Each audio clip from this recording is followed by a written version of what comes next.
Bismillahirrahmanirrahim. Assalamualaikum warahmatullahi wabarakatuh.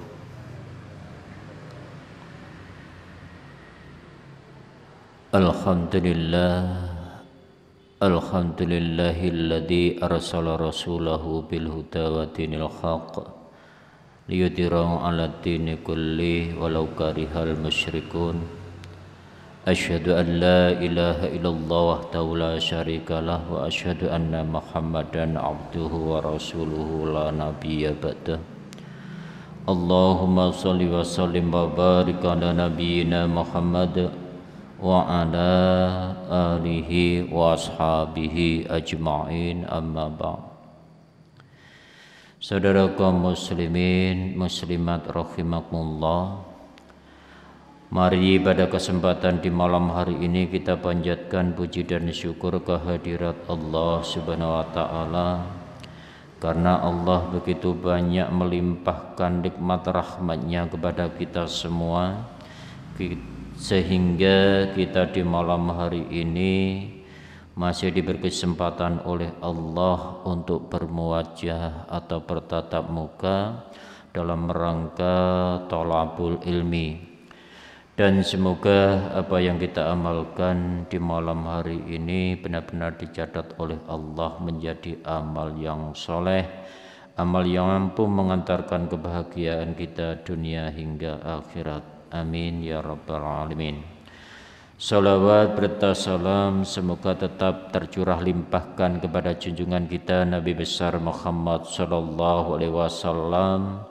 Beliau telah memberikan bimbingan, pendidikan, suri tauladan yang baik kepada kita, yaitu berupa dinul haq, dinul Islam.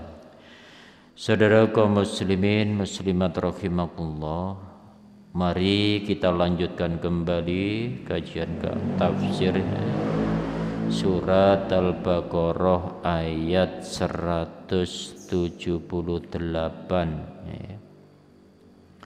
Surat Al-Baqarah ayat 178.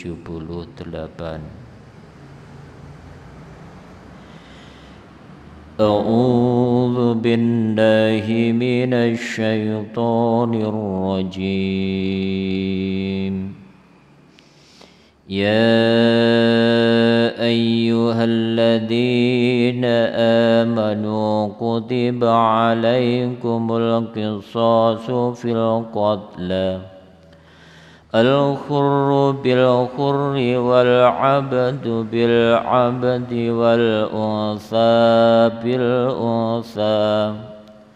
فمن عفي له من أخيه شيء فاتباع بالمعروف وأداء إليه بإحسان ذلك تخفيف من ربكم ورحمة فمن اعتدى بعد ذلك فله عذاب أليم ولكم في القصاص حياة يا أولي الألباب لعلكم تتقون صدق الله العظيم. Ya ayyuhalladzina, ya ayyuha wahai alladzina orang-orang yang amanu mereka beriman, kutiba diwajibkan alaikum atas kamu al-qisasu hukum qisas fil qatla di dalam pembunuhan. Al-khurru orang yang merdeka, bil khurri dengan orang merdeka, wal abdu dan hamba sahaya, bil abdi dengan hamba sahaya, wal unsa dan wanita, bil unsa dengan wanita. Paman maka barang siapa ufia dimaafkan lahu padanya min akhihi dari saudaranya syai'un sesuatu fattibaun maka hendaklah mengikuti bil ma'ruf, yaitu dengan cara yang baik, wa adaun, dan melaksanakan atau membayar diat atau denda ilaihi kepadanya, bi ihsan, dengan cara yang baik. Dzalika, demikian itu, takhfifun, keringanan, mir rabbikum, dari Rabbmu, wa rahmah, dan rahmat, faman, maka barang siapa i'tada, melampaui batas, ba'da, sesudah, dzalika, demikian itu, falahu, maka baginya adzabun, siksa, alim, yang sangat pedih atau menyakitkan. Jadi pada ayat atau surat Al-Baqarah ayat 178 ini, Allah yaitu menentukan hukum kisos, ya. Tentunya ini adalah diwajibkan setiap orang yang beriman untuk menegakkan yaitu hukum kisos. Kisos itu adalah hukuman yang diberikan kepada pidana, ya, yaitu misalnya tentang pembunuhan. Artinya hukuman yang setimpal. Kalau membunuh berarti harus dibunuh. Tapi yang jelas dengan ketentuan, maka pembunuhan ini adalah dengan disengaja, ya, dengan disengaja. Kalau tidak disengaja, maka kisos tidak berlaku. Tapi ini mungkin hanya apa? Insya Allah hanya yaitu membayar denda atau diat. Itu nggih. Tapi kalau disengaja, maka berlakulah yaitu yang namanya hukum kisos. Itu nggih. Nah, asbabul nuzulnya ayat ini, pada saat itu, pada zaman jahiliyah ini, ya. Zaman jahiliyah tapi mendekati enggak jauh dari yaitu setelah itu ajaran Islam atau Islam itu turun. Maksudnya kenabian Muhammad atau Nabi Muhammad ini diangkat. Nah, ketika pada zaman jahiliyah ini ada suku yang sangat besar, yaitu khususnya suku Nadir dan Quraizah. Ini sama-sama suku yang sama-sama kuat, sama besar. Nah, sering terjadi peperangan. Sehingga pada saat itu terjadilah namanya yaitu pembunuhan. Kebetulan yang banyak terbunuh pada saat itu adalah pertama yaitu kaum wanita. Ya, kaum wanita ini banyak terbunuh. Yang kedua yaitu hamba sahaya atau budak. Maka secara otomatis ketika terjadi pembunuhan, maka harapannya adalah ada balasan atau hukuman. Nah, pada saat itu tidak ada apa? Artinya ketentuan hukum pada zaman jahiliyah, sehingga pada saat itu sampailah semuanya itu pada yaitu apa? Turunnya Islam yang dibawa oleh Nabi, dan semuanya sudah memasuki yaitu Islam. Nah, setelah itu barulah turun ayat ini sebagai jawaban, ya, bahwa ketentuan ya ayyuhalladzina amanu kutiba alaikumul kisos. Wahai orang-orang yang beriman, diwajibkan, ya, atasmu yaitu hukum kisos, ya, dengan catatan yaitu apa? Yaitu harus pembunuhan itu disengaja, tapi kalau tidak disengaja maka tidak berlaku yang namanya hukum kisos.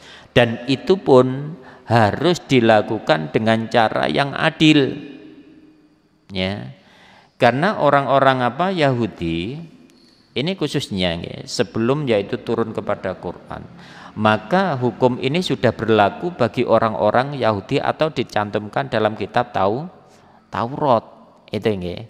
Lah pada saat itu kaum Nadir dan kaum Quraizah, ya, karena padahal diperintahkan di dalam kitab Taurat ini supaya apa? Yaitu berbuat adil. Ternyata enggak adil.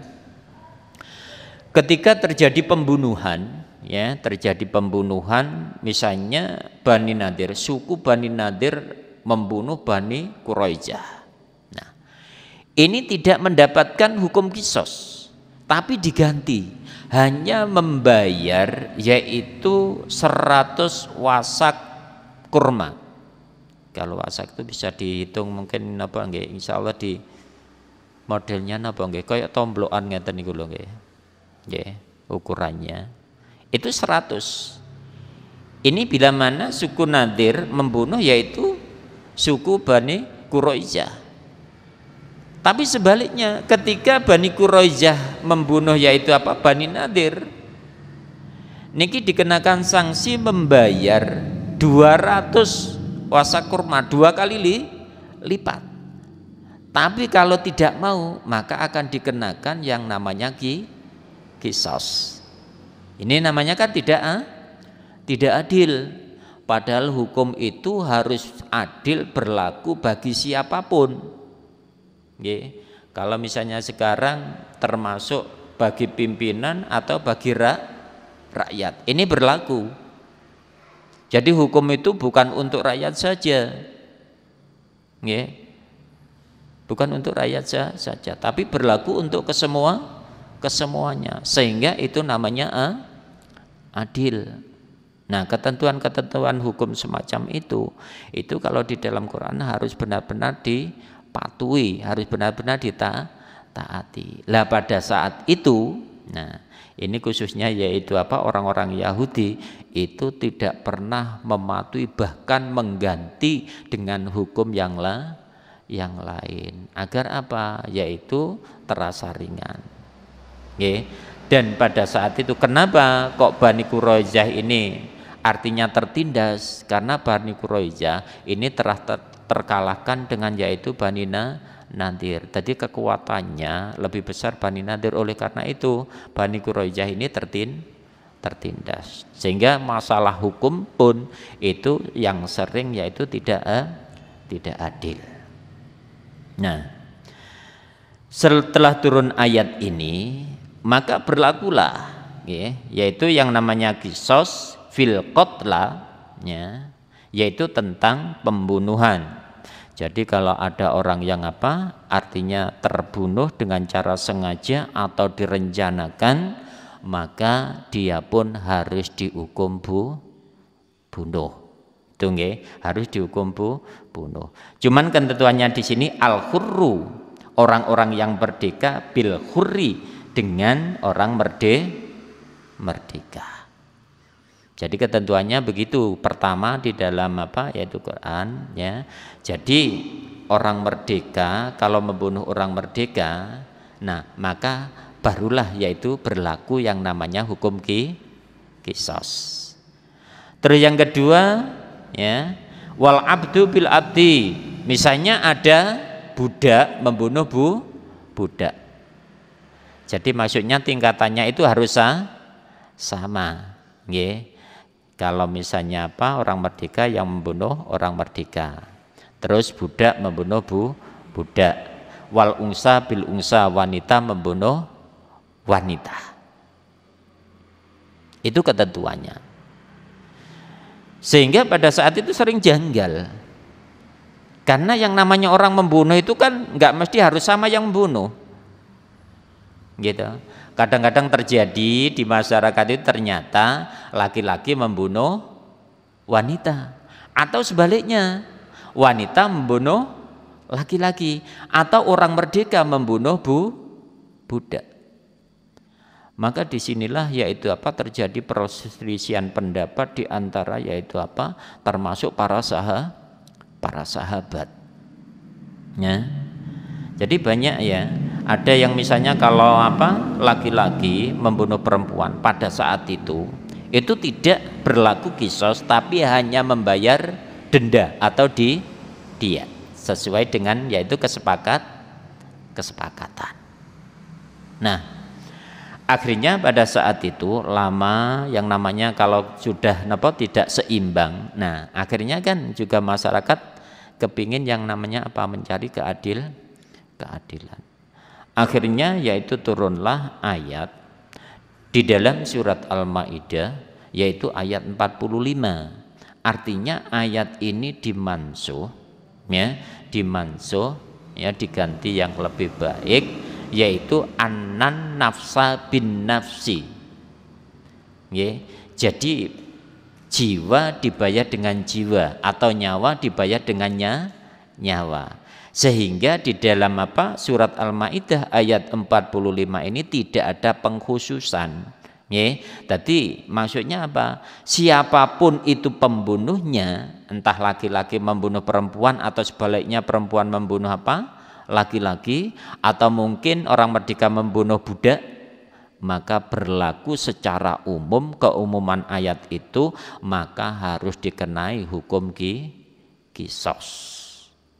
Bahkan menurut pendapat Imam Hambali, insya Allah Imam Hambali, bahwa secara umum surat Al-Maidah ayat 45 ini yaitu menerangkan bahwa setiap jiwa yang terbunuh maka harus dibayar dengan jiwa.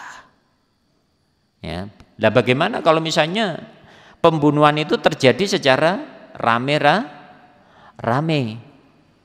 Kan kadang-kadang ada satu orang yang bunuh 7 orang. Maka menurut pendapat Imam Umar bin Khattab, ya, jadi kesemuanya siapapun yang terlibat maka itu harus mendapatkan hukum qisas. Harus mendapatkan hukum qisas. Ini kalau menurut Umar bin Khattab. Tapi ada juga yang berpendapat tidak, ya. Nah, oleh karena itu kalau sudah demikian, ini berarti harus diadakan yang namanya ijtihad, ya, yaitu diantara para ulama. Wong para sahabat saja yaitu berbeda pendapat. Tapi itu memang didukung oleh hadis, yaitu yang ada. Niku berlakunya yaitu tentang hukum qisas. Nah, oleh karena itu setelah turun ayat yaitu surat Al-Baqarah ayat 45 ini, maka setiap orang yang membunuh harus dikenai sanksi, yaitu harus dibunuh. Dan itu tentunya maka ini ada petugas yaitu dari negara. Jadi tidak setiap orang terus membunuh. Kalau ibaratnya sudah ada algojonya, sudah bagian yaitu membunuh atau memotong, sudah ada. Karena nanti kalau tidak ada misalnya tidak ada petugasnya, nanti justru yang membunuh itu akan terkena sanksi sebagaimana yaitu umumnya masyarakat. Akhirnya berlaku hukum qisas. Oleh karena itu, nah semuanya itu harus ada petugas dari yaitu negara, yang bagian yaitu pengadilan, terus bagian yaitu memotong, termasuk yaitu hukum qisas. Itu Terus bagaimana hukumnya dengan orang yang membunuh orang-orang kufur? Nah, para ulama berbeda pendapat juga. Nah, kalau di dalam hadis disebutkan tidak ada yaitu dosa atau tidak ada hukum qisas ketika membunuh orang-orang kufur. Nah, ini yang dimaksud adalah orang-orang kufur yang memang memusuhi yaitu orang-orang Islam. Tapi kalau kufur dhimmi itu adalah dia itu tidak mengikuti ajaran Islam, akan tetapi tidak menghalangi, tidak menghalangi. Itu namanya kufur dhimmi. Artinya enggak menjadi penghalang kemajuan Islam. Maka ketika membunuh, maka dia ini harus mendapatkan yaitu hukum qisas juga, atau yaitu harus dibunuh. Itu Nah, oleh karena itu maka hukum qisas ini harus dilaksanakan dengan cara yang adil, tidak boleh yaitu direka, atau diatur dan lain sebagainya. Nah, itulah yaitu hukum qisas. Faman maka barang siapa ufiya dimaafkan lahu padanya min akhihi dari saudaranya syai'un sesuatu fattibaun maka hendaklah mengikuti bil ma'ruf dengan cara yang baik, wa adaun dan melaksanakan atau membayar diat atau denda ilahi kepadanya. Jadi begini, di dalam hukum Islam itu juga enggak terlalu kaku nggih. Maka ada begini, di dalam hukum Islam kata Nabi, pertama berlaku hukum qisas. Yang kedua yaitu memaafkan. Yang ketiga yaitu apa? Membayar diat atau denda. Tidak ada ketentuan yang ketiga. Apa ketentuan yang ketiga? Yaitu meminta denda tapi juga membunuh. Lah ini yang tidak ada. Maka kata Nabi, barang siapa yang minta ketentuan yang keempat, maka tidak akan dimaafkan. Jadi maksudnya begini, barang siapa yang dimaafkan oleh saudaranya, misalnya ada seorang yang terbunuh, si A membunuh si B. Nah, ternyata si A ini kan melakukan kesalahan pada yaitu B. Nah, setelah itu dirunding-runding, ternyata pihak atau keluarga B ini mau memaafkan keluarganya A, si pembunuh. Itu enggak apa-apa. Kalau misalnya hanya dimaafkan saja tanpa meminta denda, itu pun tidak apa-apa. Tapi kalau seandainya memaafkan juga meminta denda, juga tidak apa-apa. Ini terserah bagi keluarga yang terbunuh. Itu ini. Kalau misalnya kadang-kadang ada tidak terima, sudah saya tidak memaafkan, berarti berlaku hukum qisas. Berarti dia harus dibunuh. Itu nggih. Cuman itu tadi harus ada petugas dari yaitu negara. Oleh karena itu biasanya itu sering terjadi yaitu apa? Perundingan di antara keluarga, dan kadang-kadang itu bisa juga dimaafkan, juga bisa tidak dimaafkan. Tergantung dari keluarga si orang yang terbunuh. Nah ini terserah. Tapi kalau seandainya memaafkan itu lebih baik, dan itu sebagai yaitu apa? Penebus dosa. Itu lebih baik kata Allah, daripada yaitu apa? Misalnya mengikuti atau menuntut supaya dikisos. Oleh karena itu ini juga tergantung, karena apa? Berangkatnya dari hati. Ketika keluarga terbunuh, ini kadang sering kali kan apa nggih? Jengkel toh. Kadang jengkel, saking jengkelnya kadang-kadang tidak memberikan maaf. Ngoten nggih. Akhirnya harus berlaku yaitu hukum qisas. Mungkin jenengan sering yaitu apa?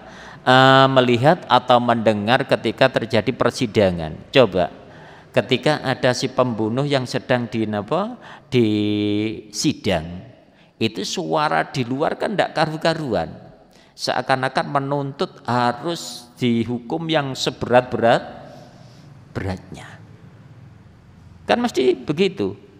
Nah, padahal kata Allah misalnya memaafkan itu adalah lebih baik. Oleh karena itu hukum qisas di dalam Islam itu tidak kaku.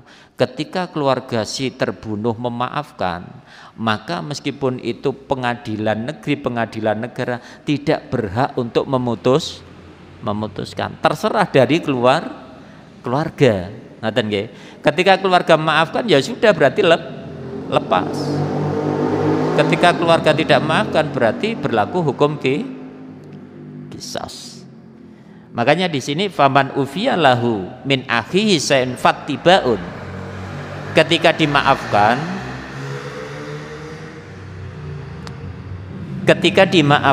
maka ikutilah dengan cara yang baik. Apa? Wa'adaun, yaitu membayar diat atau denda ilahi kepadanya. Lah soal denda ini sesuai dengan kesepakatan atau mungkin yang jelas pada umumnya berapa. Mungkin setiap negeri akan berbeda untuk berapanya. Kalau misalnya di Indonesia hukum yang paling umum misalnya ketika menabrak seseorang langsung meninggal itu biasanya berapa? 25 juta. Ye.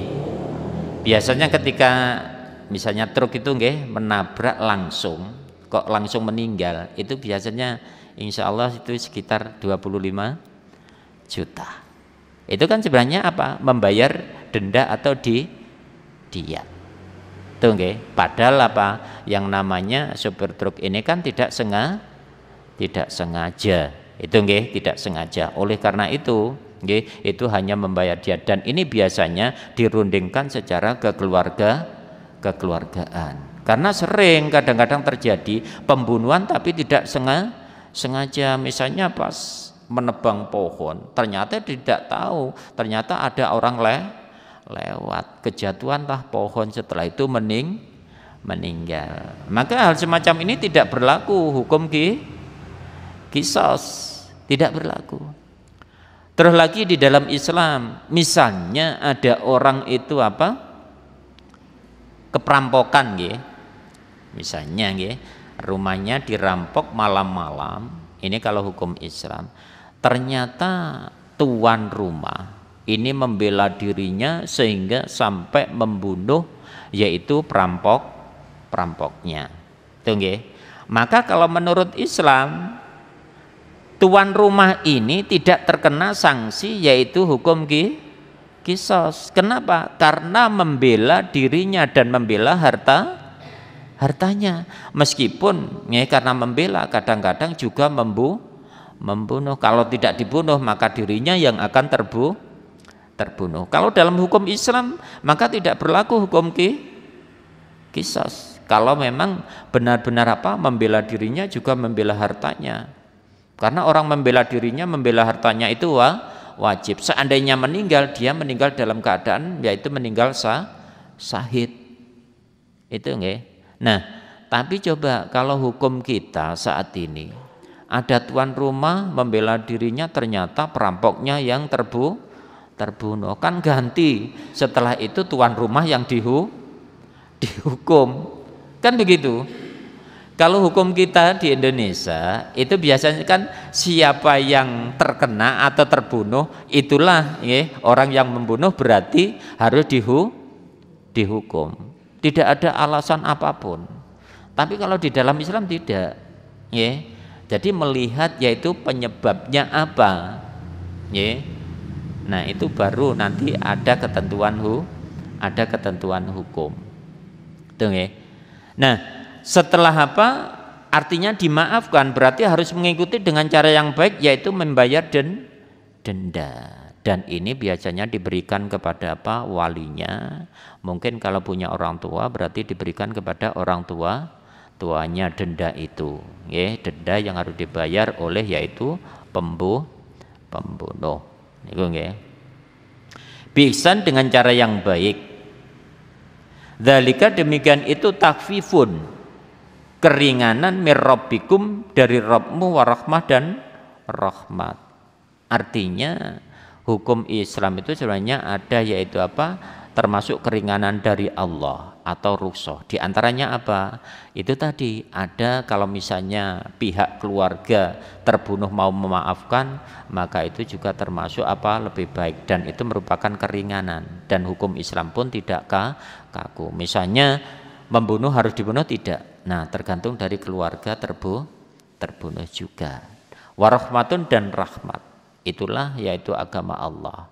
Faman maka barang siapa itada melampaui batas ba'da setelah dzalika demikian itu, falahu maka baginya adapun siksa alim yang pedih. Artinya melampaui batas itu begini. Setelah yaitu apa? Artinya memaafkan. Nah, setelah memaafkan, setelah itu pihak pembunuh membayar diat atau denda. Nah, setelah membayar denda, ternyata pihak keluarga terbunuh masih dendam, setelah itu ganti membunuh yaitu apa? Si pembunuh. Artinya apa? Sudah mengambil denda masih membunuh juga. Itu namanya melampaui batas. Maka kata Nabi, orang yang demikian tidak berlaku pemaafan. Berarti harus berlaku hukum qisas. Fahaman iki jenengan. Tata sik mumet ngeten. Misalnya nggih tadi si pembunuh sudah dimaafkan. Akhirnya pembunuh kan membayar diat atau denda. Ternyata setelah membayar denda sudah dibayar lengkap, berarti kan hukum sebenarnya sudah selesai. Ternyata pihak pembunuh, entah keluarganya atau siapa yang tidak terima, nah setelah itu ganti membunuh si pembunuh yang tadi membayar denda. Lah kalau sudah demikian, sudah tidak ada pemaafan lagi. Artinya berarti apa? Harus berlaku hukum qisas secara mutlak. Wis gak oleh disepuro, ngoten nggih. Misalnya si pembunuh tadi dadake mau membayar denda, tidak boleh. Harus dibunuh hukumnya. Nah, itu namanya melampaui batas. Oleh karena itu konsekuensinya kalau memang memaafkan dan mau menerima denda, ya harus memaafkan. Setelah itu tidak boleh dendam. Setelah itu harus membunuh, jangan. Kalau memang tidak terima dan tidak mau menerima denda, ya silakan ngomong, harus dihukum sejak awal maksudnya. Kan keputusan ini tergantung dari keluarga, dimaafkan atau tidak. Kalau tidak dimaafkan berarti hukum qisas berlaku. Tapi kalau dimaafkan hanya membayar denda, cukup itu. Nggih, sebenarnya cukup gampang di dalam Islam itu dan cukup mudah, enggak juga terlalu kaku. Itu nggih. Nah, hal yang demikian, nggih, siapa yang melampaui batas kata Allah falahu adzabun alim. Dia berhak mendapatkan siksaan yang sangat pedih, ya.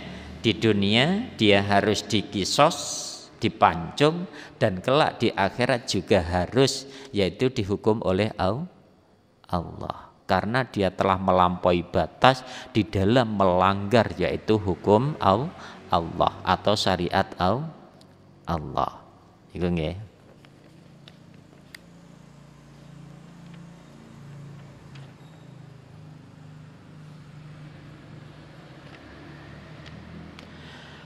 Walakum dan bagimu fil qisosi, di dalam hukum qisos hayatun, ada jaminan kehidupan ya ulil albab, hai orang-orang yang berakal, la'allakum, supaya kamu tattaqun, kamu bertakwa.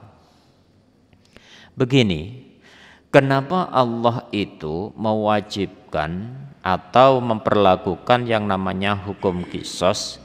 Karena di dalam hukum qisas itu ada jaminan kehidupan. Ketika seseorang itu mendengar bahwa setiap orang yang membunuh itu harus dibunuh, maka pada saat itu orang di dalam bertindak itu selalu berhati-hati. Artinya apa? Enggak sembrono, enggak gampang-gampang, nggih, ada masalah sedikit bunuh, ada masalah sedikit bunuh. Itu berlakunya hukum qisos, menjaga sampai di sini. Jadi orang mau bertindak ini berhati-hati, bertengkar juga berhati-hati. Jangan sampai mengangkat senjata akhirnya membunuh. Karena apa? Kalau nanti terjadi demikian rupa, maka hukum qisos akan berlaku dan akan mengenai dirinya. Sehingga dengan adanya hukum Allah ini artinya menjaga yaitu perdamaian. Nggih. Nah, hukum qisas ini berlaku ketika tidak di dalam peperangan loh, nggih. Perlu dipahami, ketika perang tidak berlaku hukum qisas. Lalek pas perang berlaku hukum qisas wis kepala gak perang. Nggih. Artinya dalam kehidupan perdamaian setiap hari, nggih, atau dalam kehidupan sehari-hari ini, nggih, maka berlaku hukum qisas. Ini jaminan, nggih, termasuk yaitu misalnya hukum ranjam, hukum cambuk bagi orang-orang penzina, baik itu penzina muhson atau penzina yang tidak muhson. Penzina muhson itu adalah orang-orang yang sudah mempunyai suami istri. Itu nggih. Itu kan juga berbeda hukumannya. Itu kalau pada zaman apa? Artinya orang-orang Yahudi itu juga dirubah. Nggih. Kan seharusnya hukum penzina muhson, orang-orang yang sudah bersuami istri, itu hukumannya kan diranjam. Diranjam itu adalah yaitu dihantam pakai batu kecil-kecil itu nggih. Itu sampai meninggal. Dan itu biasanya itu dilakukan yaitu di depan apa? Masjid begitu nggih. Dan itu ditonton, nggih, ditonton orang banyak. Jadi itu hanya diperlihatkan sekepala ini ya. Nah, jadi untuk tubuhnya ditanam, yang kelihatan itu namun kepala. Lah nanti setelah itu dilempar pakai batu. Ini juga ada petugasnya nggih, mboten ngawur. Masyarakat ngantem saya mboten, tapi ada petugas. Dan itu sampai meninggal. Sampai meninggal. Niku hukum yaitu apa? Zina muhson. Lah pada saat itu diganti oleh orang-orang Yahudi apa? Dicambuk 100 kali. Lah orang dicambuk itu kan insya Allah masih hidup. Masanya kalau hukum cambuk itu tidak sampai meninggal. Dan disambuknya itu pakai pelapah kurma. Jenengan tahu nggih pelapah kurma? Niku kan enten napa nggih? Duri nggih. Pinggir-pinggir ini kan enten duri itu. Nah, itu dicambuk 100 kali. Ini hukumannya penzina misalnya perawan karo joko. Kalau sudah dicambuk 100 kali kok masih hidup, maka dia harus lek wong Jawa diinggatno. Nggih, dibuang ke negeri lain dan harus dipisah. Itu hukum Islam. Sehingga berlakunya hukum Islam itu sebenarnya menjaga perdamaian dunia, enggak ngawur, nggih. Lah sekarang kan boten to. Nggih. Enten ngoten nggih ketemu ala wis dinikahno ae, kan nggih penak ngoten nggih dinikahno. Jadi berlaku hukum nikah. Sehingga di tahun 2019 menurut penelitian rata-rata orang nikah itu sudah hamil. Nggih. Maka berhati-hati, nggih. Berhati-hati seandainya nanti ada kebijakan dari negara barangkali untuk memberikan kebebasan pada yaitu para siswa atau para murid. Hati-hati. Orang tua harus apa? Selektif. Nggih. Isunya yang kemarin mungkin jenengan sudah mendengar nggih bahwa anak sekolah diberi kebebasan untuk membawa alat kontrasepsi. Nah, itu namanya bukan pencegahan tapi justru memerintah memberi kebebasan. Wong enggak diperintah wis bebas apa maneh dibebasno. Nggih. Maka hati-hati. Nah, kalau seandainya ada kebijakan semacam ini adalah kebijakan orang-orang non-muslim yang memang kepingin merusak generasi Islam. Bagaimana caranya generasi Islam ini rusak? Itu diawali dari situ. Rusaknya sekarang misalnya di 2020, maka 10 tahun yang akan datang umat Islam sudah suram. Karena generasi sudah rusak. Itu nggih. Oleh karena itu kembali kepada hukum Islam. Hukum Islam ini berlaku dalam rangka yaitu menjaga perdamaian, bukan kejam, tapi justru dengan berlakunya hukum Islam sebenarnya semakin aman, semakin makmur. Tapi justru manusia yang tidak mau. Ngaten nggih? Manusia Islam nggih atau orang-orang Islam yang tidak mau. Padahal kata Allah termasuk kisos itu ada jaminan yaitu di dalam kehidupan. Ya ulil albab, orang-orang yang berakal. Artinya akalnya yang sehat, yang ngerti syariat Allah, ngerti tentang ketauhidan Allah, lah itu bagi orang-orang yang demikian. Nah, orang yang tidak paham tentu itu dikatakan adalah termasuk hukum yang kejam. Sama lihat di Cina. Di Cina itu ketika ada korupsi itu langsung dibunuh. Sekarang tidak ada orang yang korupsi. Tapi itu harus memang tegas. Di Cina tegas. Siapapun pelaku korupsi harus dibunuh. Sehingga apa? Aman. Tidak ada korupsi. Masalahnya apa? Kalau korupsi ini wis jatahnya harus mati. Enggak boleh hidup. Nah, kalau di negara kita kan tidak. Korupsi 3M kok mek 2 tahun. Gitu. Mek 2 tahun dipotong tahanan, dipotong macam. Nanti lah misalnya di desa ada masyarakat yang mencuri ayam 6 bulan. Gitu. Ayam nih lho nggih, hukumannya 6 bulan. Tapi ketika ada orang misalnya 3M, 2,5 M itu paling 1 tahun berapa dipotong macam-macam. Bahkan kadang-kadang hidupnya tidak di situ kan. Nah, ini kan terjadi kejanggalan sebenarnya. Hukum tidak adil. Oleh karena itu kalau menentukan hukum apapun ini berlaku bagi siapapun. Rakyat berlaku, termasuk para pemimpin ya juga berlaku. Sehingga itu namanya adil. La'allakum supaya kamu tattaqun, kamu bertakwa. Artinya lebih mendekatkan diri kepada Allah. Memang awal mulanya manusia itu harus dipaksa untuk mentaati sebuah hukum. Tapi nanti kalau sudah terbiasa, maka dengan sendirinya hati ini semakin dekat kepada Allah. Niku nggih, semakin dekat kepada Allah.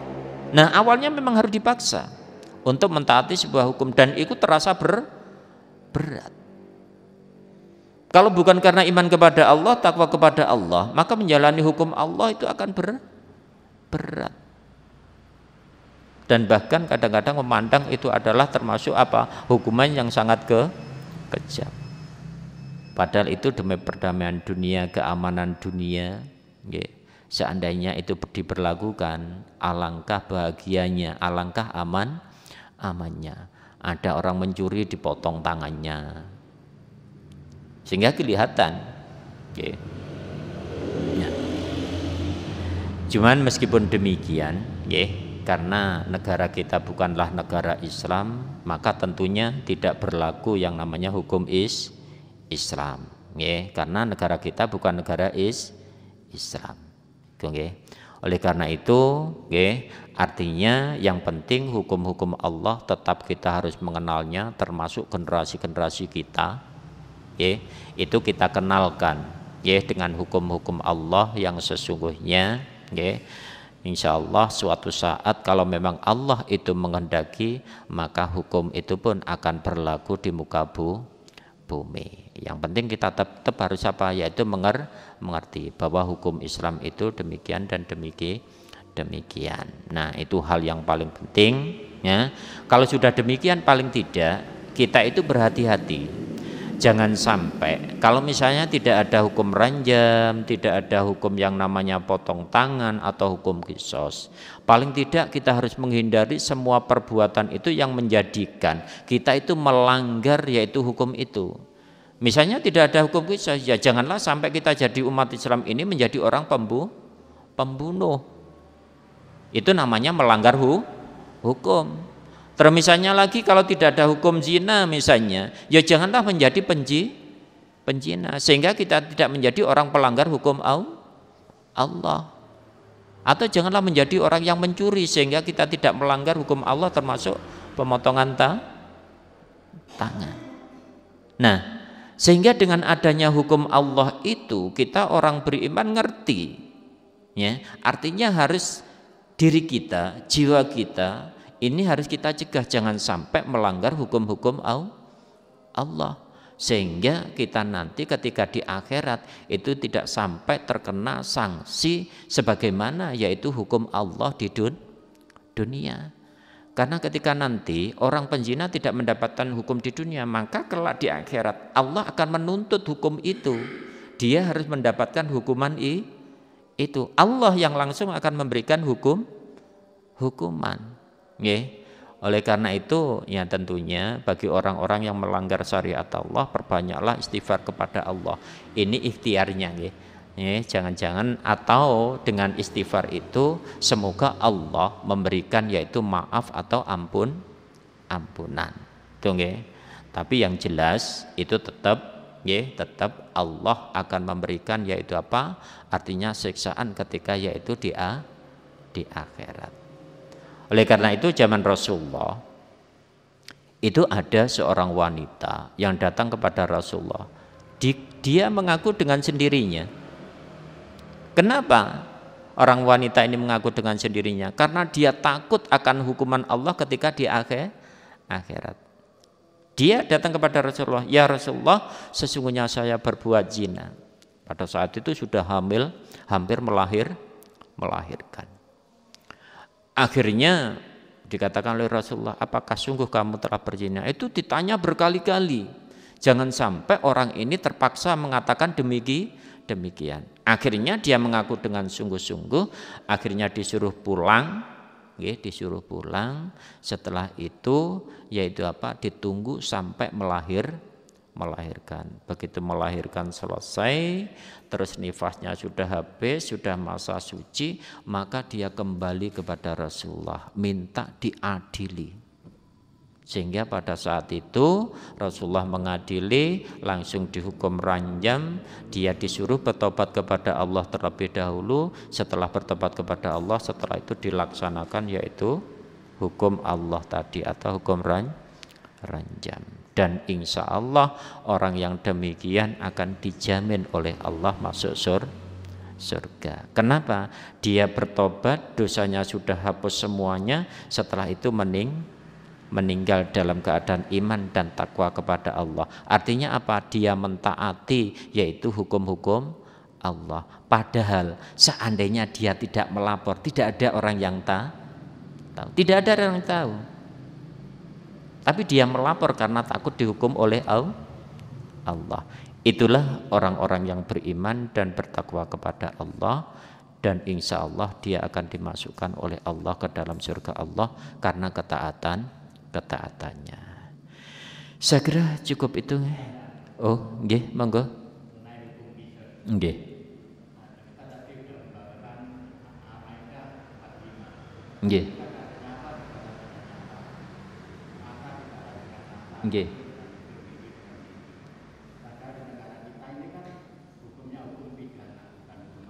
Nggih.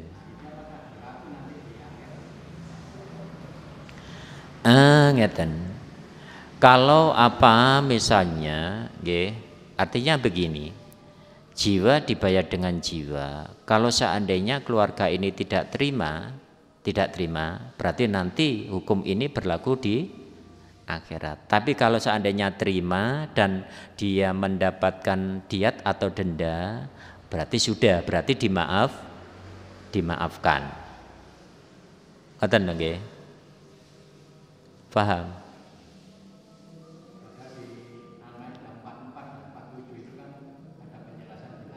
Nggih. Nah, itu kan begini, memang itu yang dimaksud umul kafirun umul zalimun. Itu pada saat itu, aslinya penjelasannya adalah orang-orang Yahudi itu mengganti hukum itu tidak sesuai dengan ketentuan Allah. Sebagaimana yang tadi saya jelaskan. Misalnya seharusnya dikisos diganti dengan denda. Ngoten nggih? Diganti dengan denda. Ngoten. Nah, itu maksudnya demikian, nggih. Jadi kalau sudah diganti dengan denda, ini kan nggak sesuai dengan apa, nggih? Artinya syariat Allah. Itu loh, nggih. Syariat Allah. Nah, kebetulan kita pada saat ini tidak hidup yaitu di negara Islam, nggih. Artinya negara yaitu yang memang hukumnya tidak memakai hukum Islam. Oleh karena itu, pertama kita harus berhati-hati jangan sampai melanggar, yaitu sebagaimana ketetapan Allah itu, nggih, sebagaimana yang saya katakan tadi, supaya kita nanti di akhirat tidak akan terkena hukum-hukum Allah. Misalnya sudah nggak boleh zina, tetap zina. Meskipun di dunia tidak terkena, nanti di akhirat akan dikenai oleh Allah, dan itu tetap berlaku. Nggih, di akhirat. Ya, tetap berlaku di akhirat untuk hukum zina, nggih. Lalu untuk hukum kisos, ini kan hubungannya dengan keluarga, nggih, Pak. Ketika keluarga ini memaafkan, berarti kan sudah selesai. Sudah selesai. Ngaten nggih. Kecuali kalau keluarga tidak memaafkan. Nggih, tapi berhubung karena di sini tidak ada hukum kisos, maka nanti berarti dia harus mendapatkan ketika di akhirat. Tasik mumet nemboten iki. Kaya tasik mumet niki. Kayak tasik mumet. Nggih. Nah, nggih mangke kula perjelas malih, nggih. Artinya ngeten nggih, memang repotnya kita ini kan tidak hidup di negara yang memang tidak memakai hukum Islam. Tapi meskipun demikian, ya jangan kita itu misalnya harus, karena memang apa, orang memakai hukum Islam itu harus ada negara Islam, yeah. Dan yang penting kita tetap harus tahu kewajiban kita mengetahui tentang hukum Islam, dan termasuk yaitu dikenalkan kepada yaitu para generasi. Yeah. Saya kira cukup niku nggih. Nanti mungkin bisa kula perjelas ketika tenggane luar niku nggih, forum niki. Semoga ada manfaatnya bagi kita semua, nggih. Dan marilah kita akhiri dengan bacaan alhamdulillah. Alhamdulillahirabbil alamin. Assalamualaikum warahmatullahi wabarakatuh.